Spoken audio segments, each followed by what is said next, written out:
تبارك وتعالى بأن جعل له هدفا. هذا الهدف في الدنيا وفي الآخرة.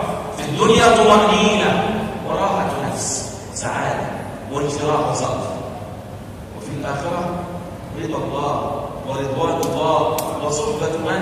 صحبة الأنبياء والصديقين والشهداء والصالحين وحسن أولئك رفيقا.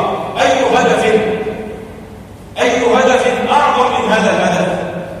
فوالله لقد سررت جدا بهذا المشهد عندما رأيته ووددت أن أخطب فيكم كل ليلة. والله وددت من قلبي أن أقف في هذا المكان، مكان النبي صلى الله عليه وسلم، لأخطب فيكم كل ليلة، لكن الجهد الذي أتكلف به في صلاة التراويح وصلاة القيام منعني من ذلك، فلم أستطع أن أوفق بين هذا وذاك. فمجال الدعوة عظيم، حيث يقول صلى الله عليه وسلم: لأن يهدي الله بك رجل واحد يهديه الله وأن تكون سببا في هدايته خير لك من حمر النعم، يعني من أفضل أنواع الأنعام التي كان يتفاخر بها العرب أيام وزمان النبي صلى الله عليه وسلم.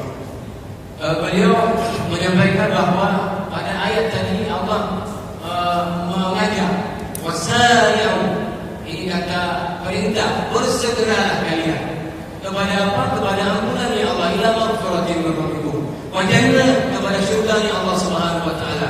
Apa makna bersegera? Artinya apa?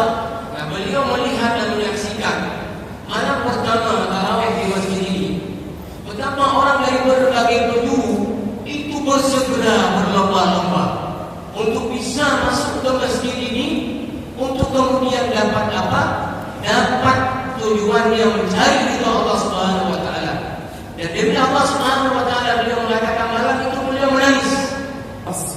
ساعات قليلة وينتهي الشر، لكن كلنا يعني يجب أن نفكر: هل قبل الله صيامنا؟ هل قبل الله قيامنا؟ هل قبل الله زكاتنا؟ هل قبل الله قراءتنا للقرآن؟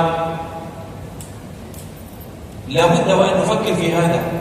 لا بد وأن يكون المسلم قلبه معلق بالنتيجة ليس بالعمل فقط.